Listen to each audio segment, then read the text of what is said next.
పట్టించినా మేము పోలీసులకు వెళ్ళి రాత్రి పట్టించినాం. రాత్రి మమ్మల్ని చూసి కార్ ఫాలో అయ్యి 80-90లో కొట్టుకొని పోతున్నారు. ఫోన్ చేయకండి.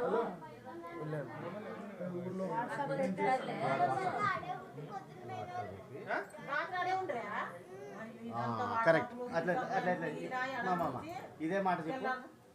వీళ్ళలో ఎవరు చూపి. ఏం చేశారు? నైట్ తీసుకెళ్ళారా?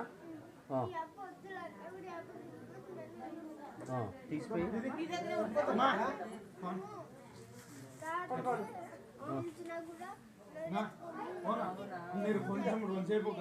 ఏం కట్టిందమ్మా? చేతికా నోటికా? తీసుకున్నా కూడా బాగుంటుంది.